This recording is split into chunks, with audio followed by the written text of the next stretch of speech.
And we might end with the very last couple of sentences before the section entitled The Apologetic Movement. So this is on page 24, at least in my edition of Tillich, hopefully yours too. In the light of this, he's talking still again about Ignatius and the immortality, or the medicine of immortality. In the light of this, we can conclude that our traditional way of speaking of the immortality of the soul is not classically Christian doctrine, but a distortion of classically Christian doctrine, comma, not in a genuine, and I'm not sure what this means, not in a genuine, but in a pseudo-Platonic sense. So not in a genuine distortion of classical Christian doctrine. I'm not sure what a genuine distortion would mean, but it's not even a genuine distortion. It's a pseudo, which means sort of, Platonic distortion of Christian doctrine. Okay, well, I agree with him. I've forgotten that Tillich says this, and I'm mildly surprised because his tendencies are so strong toward what we might associate with the tradition of Plato, in his deep roots, that for him to make such strong statements about sort of the idea of the immortality of the soul not being Christian doctrine, I'm glad he said it. Under the apologetic movement, we already know, we've talked a lot about the fact that, of course, Tillich had a great deal of sympathy for the second century apologists. He was definitely a 20th century apologist. His method of correlation, of trying to correlate what he believed were the most significant questions, let's use the adjective existential questions of humanity in the 20th century, trying to correlate those questions with what he believed to be the answers that the gospel provides, and doing it in a very, in a way that really tried to honor and learn from those questions arising out of, I'd say, especially philosophy, but also psychology, but also I think political life, artistic expression. Tillich really, one of the things I admire about him is he truly had a kind of Renaissance mind, in the sense of trying to listen carefully and learn from all, we might say, all manner of sources of human speculation and learning, and trying to take all of that seriously. I admire that a great deal. So he's no stranger, of course, to these apologists of the second century. In pages 24 and 25, he speaks quite a bit about a pagan philosopher by the name of Celsus. We didn't mention him in class, Celsus, and I don't know a great deal about him, other than that he definitely inspired much of Origen's apologetic writing. So Celsus was a philosopher who said, you Christians, there's nothing at all noble, elegant, or sophisticated about your ideas. And so you get right in the middle of page 25. Celsus charged that the descent of God, we'll say, sort of the description of God, especially in the Old Testament, especially when it's being somewhat, we'll say, anthropomorphic. And it's interesting that this phrase, the descent of God, well, let me read this rest of the sentence, that the descent of God contradicts the unchangeable character of God, which the Christian writers had also strongly emphasized. But if the divine being has descended to earth, why did this happen in a despised corner of the world? And why did it happen only once? These are the questions that Celsus asked. Well, interestingly enough, I just recently ordered and then received through Amazon this book with the intriguing title, The Descent of God. Subtitle, Divine Suffering in History and Theology. And I hadn't even checked, but my guess is, Celsus is in the index, mentioned 5 times, 3 times very early, and then pages 40 and 45. Origin, a bunch. Same pages that Celsus is mentioned on, Origin is, but with a whole lot more mentions. I have not read this book yet, but I just thought, this sounds like a good one. And about the same time, I wanted to mention this other book as well, and I can't find it now.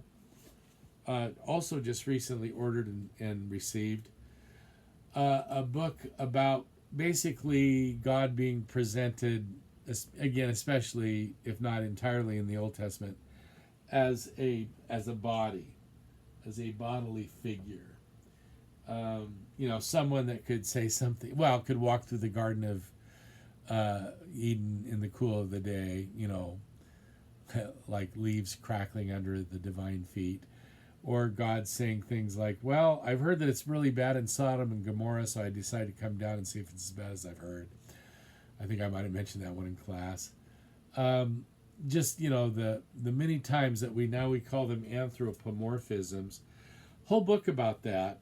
I'm interested in reading more, just because I think that language is fascinating and create a lot of headaches for early Christian interpreters. Now, one of the things, this is in your anthology, and so I'm going to take a little time with this now. In your readings from Origin, reading 24 is additional themes in Origin's theology, and then you have several enumerated by letters, so I guess it's not enumerated. A, on divine passibility. Passibility, our word passion, comes from this same root, so does passive or passiveness. So to be passible is to be capable of being acted upon, where you're the passive, right? Something else is active. Is there a divine passibility? Another way to put it is, can God suffer?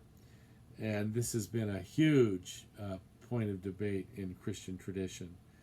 So you'll see there in parentheses, I have suffering or even vulnerability of God. And so we have interestingly enough, we have this really fascinating excerpt from Origen in his commentary on Ezekiel. And I mention this because Origen is often, and I think it might even be in some of your readings, but Origen typically would defend a pretty strong version of divine unchangeableness and perfection, as the early Christian theologians tended to. Good time to talk about this right here. The idea of divine perfection would generally include the idea that God cannot change, because if God is perfect, if you're perfect, you can't get better. So that's ruled out. And that would mean any change would be change for the worse. Well, that's not acceptable. So divine perfection tended to be thought of in pretty static. Oops, I inadvertently hit that button. Hold on, I'm sorry. Okay. Sorry about that. Where was I? Okay, so how can God change? And here's Origen now writing, notice this though, writing for Christians, and I think this is really important. Commentary on Ezekiel. He came down to earth out of compassion with humanity. He underwent our sufferings before he underwent the cross. And he took our flesh upon him, for if he had not already suffered, he would not have entered the course of human life.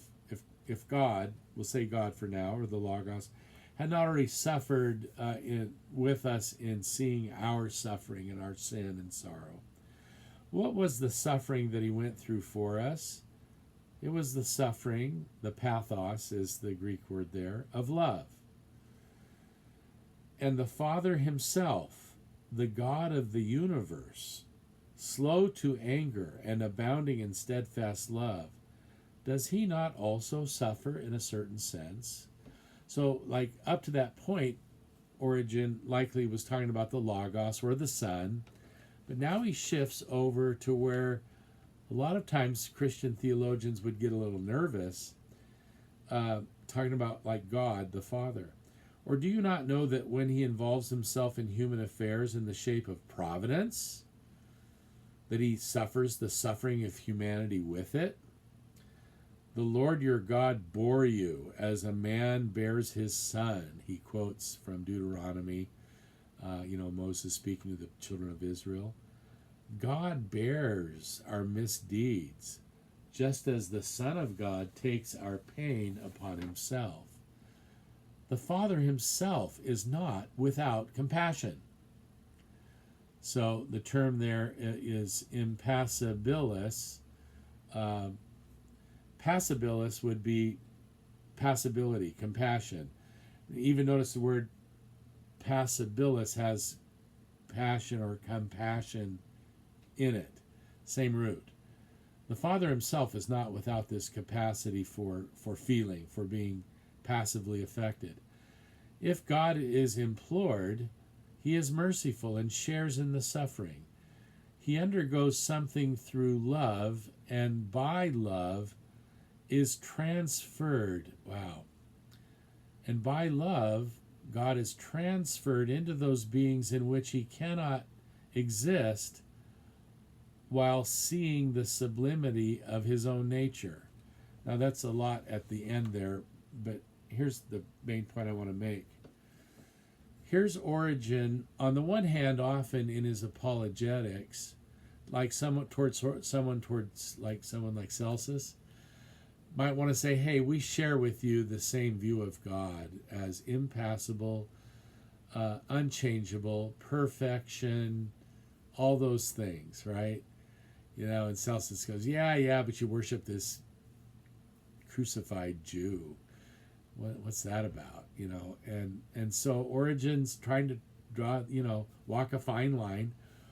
But interestingly, when he writes to the Christian community, and I'm not accusing him of being, it's not double speak, maybe it is, but when he's writing to fellow Christians, he's pretty happy to say, God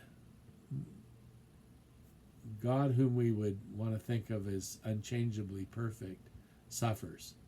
It's the suffering of love.